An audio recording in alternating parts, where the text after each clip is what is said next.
compared to studies on the sutra.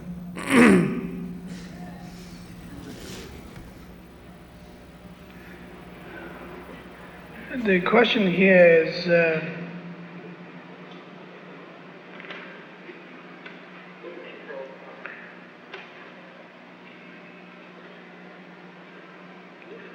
attitude and intellect, as well as a sense of commitment or faith, devotion, whatever you like to call, brought together, that the various sutras and the teachings of Buddha in written form, that we could understand as up-to-date situation rather than historical document as such. And I think it is very interesting that for us to get into our own everyday life situation at the same time, that how we handle ourselves when we write letters to our friends, our teacher, our relatives, and ourselves. That there's a sense of that you're involved with the area of communication in a very solid and a very definite level. You may be freaked out at the time, or feels depressing, or feel that there is nothing much to say in terms of composing a letter to your friend or relative or whatever. But nevertheless, there's some sense of continuity takes place.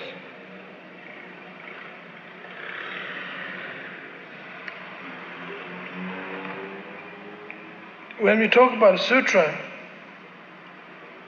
we are talking in terms of how Buddha communicated to us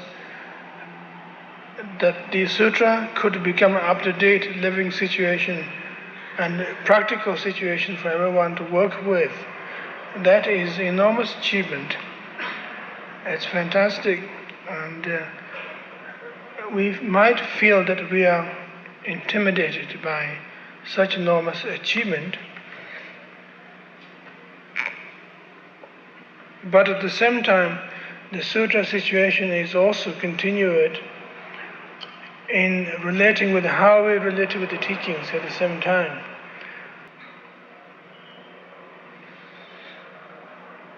Sutra literally means confluence, junction. Tibetan word for sutra is ndo, which means junction, confluence.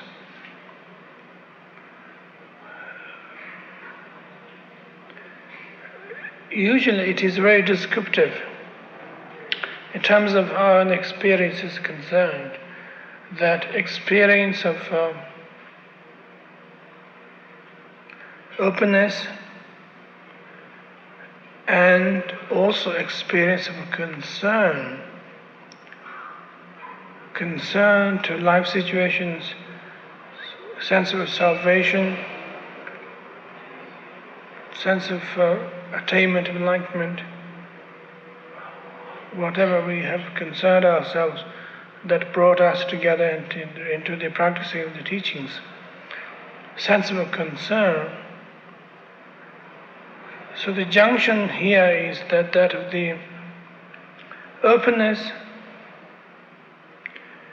and a wide vision, aerial pointed vision, seeing things as it is, as it were, and seeing things as literally that meet with your particular demand in the sense of particular situation that you have, either that you have a sense of confusion, a sense of need for clarification, whatever that you're experiencing currently, presently at that particular point. So, working together from that point of view, sense of openness from that point of view. So, on the whole, we could say that the purpose and meaning of sutra is a meeting point of vision and practicality, which is saying prajna and upaya are working together. That's a particular point, as far as the sutra is concerned.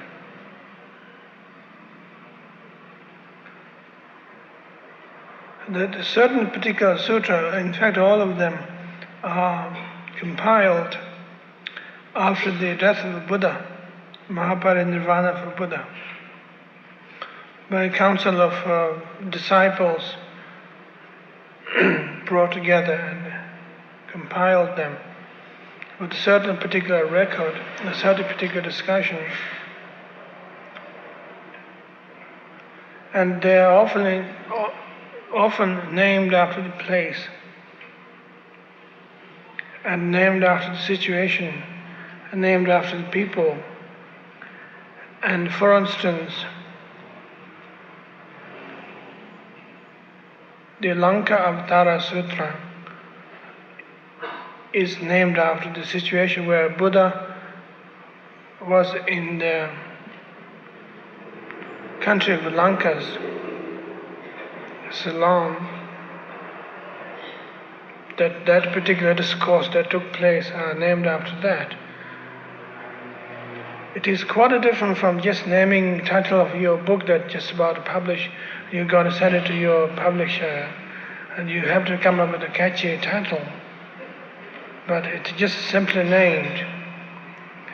So quite similarly we could have a sutra called Boulder Avatara Sutra.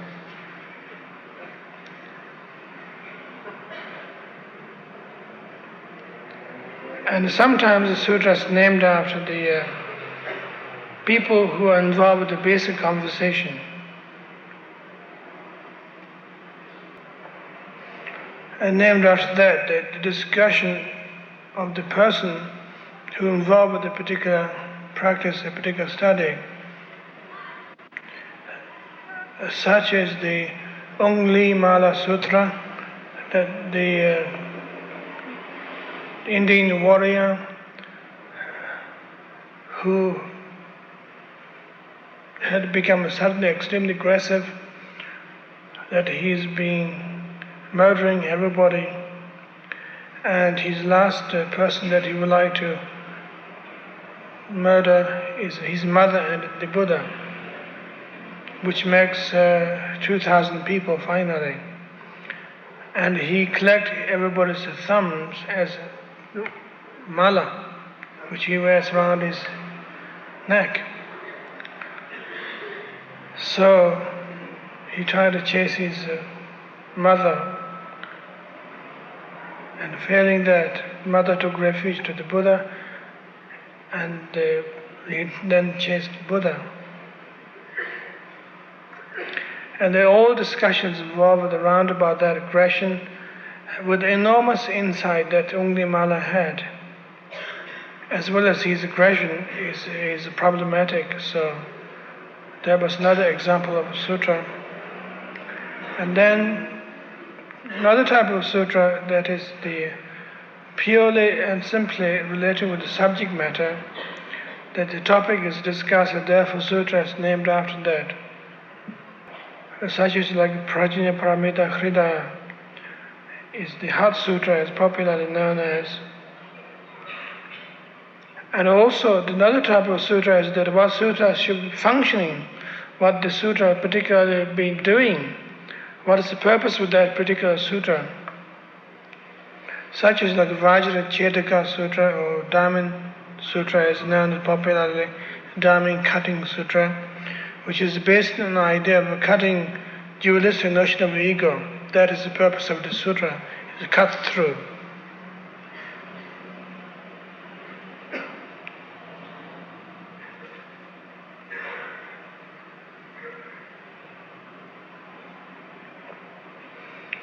So the basic point of sutras are from that way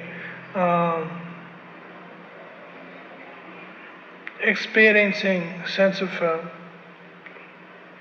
true perception within oneself, that how you're relating with the teaching and how you're relating with your teacher at the same time. The question here is how we could assimilate 108 volumes of sutras,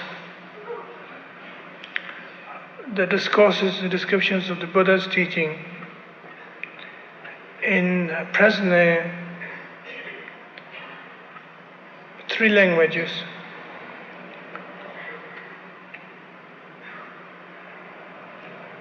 Maybe 4. And all of those languages are written in Oriental language, either Sanskrit or Pali or Chinese, Japanese, whatever. And the only sutras that be translated into the English language that we have so far is maybe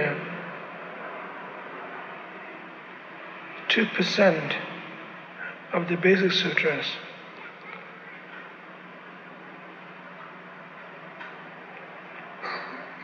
Maybe less, actually.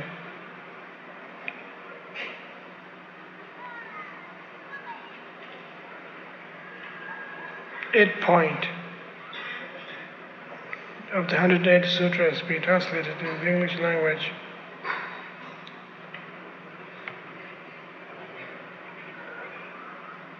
And so far as the understanding of the sutra is concerned, that we have made relationship with that very precisely and very definitely, that the main sutras are Prajnaparamita Sutra, and some of the Theravadan traditions of the Nikayas have been translated, and particularly meditation manuals of sutras, such as like the Satipatthana Sutta, and sutras like that be translated into the English language with the commentaries and so forth.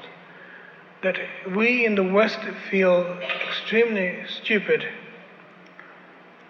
say the least, that not having enough open understanding to Buddhism, Buddha Dharma, that we have just fragment of those 108 volumes, just fragment of a few chapters in one big volume has been translated.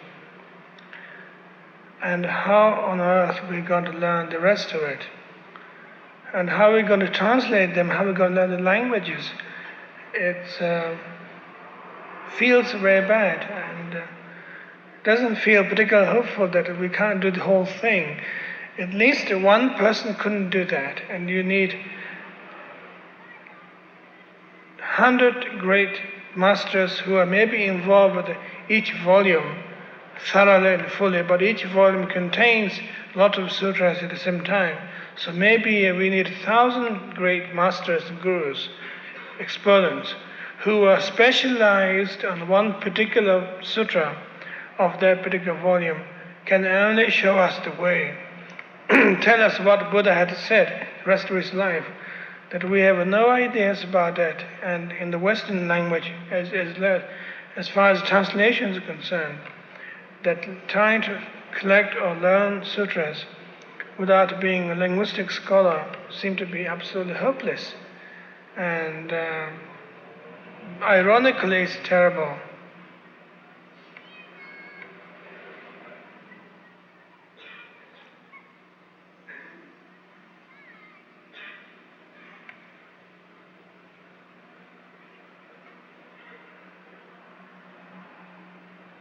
In fact, it is impossible to understand what Buddha had said. And we don't even have a notion of nirvana. It's one simple word that's been over and over and over used by all kinds of people. But we really don't know what nirvana is all about. What does mean nirvana? Tell us. Well, it means freedom, salvation, sure. But what else means? What does mean freedom? What does mean salvation? Well, everything's going to be okay. We don't have to go through the hassle of life anymore.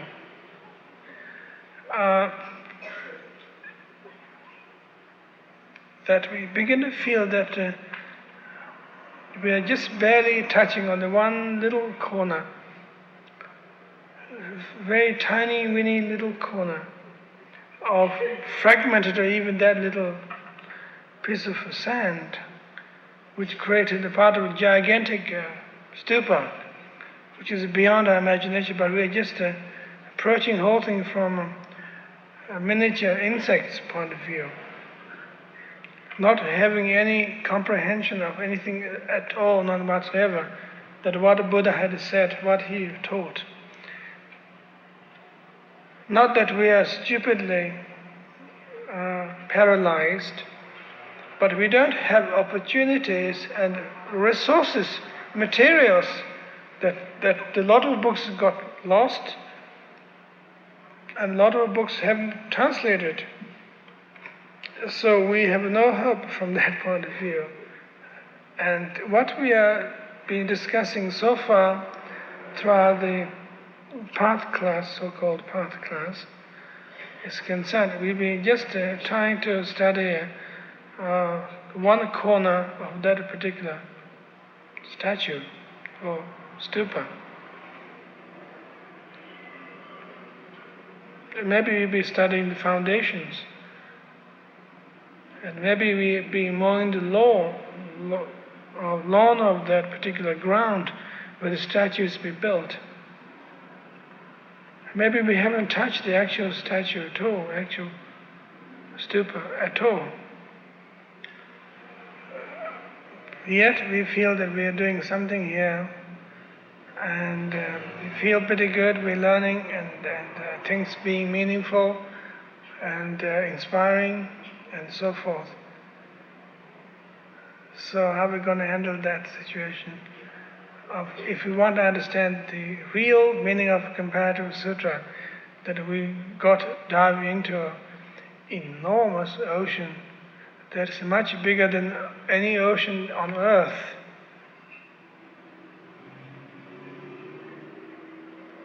Which we can't even imagine what it will be like. Because we only have seen the ocean on earth. We think it's fantastically big, gigantic, enormous. That we could sail across, that we could throw nuclear tests in all kinds of places, and we begin to feel that our ocean, that what we have is enormous, gigantic. But from that point of view, and in the teachings of Buddha is concerned, that particular ocean we have on earth is the puddle, the water that is collected in a cow's footprint.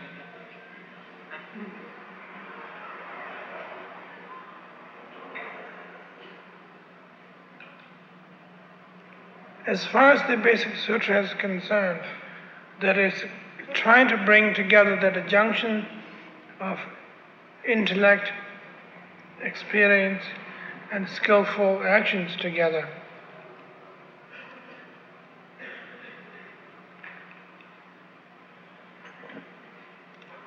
That the teachings of Buddha are not particularly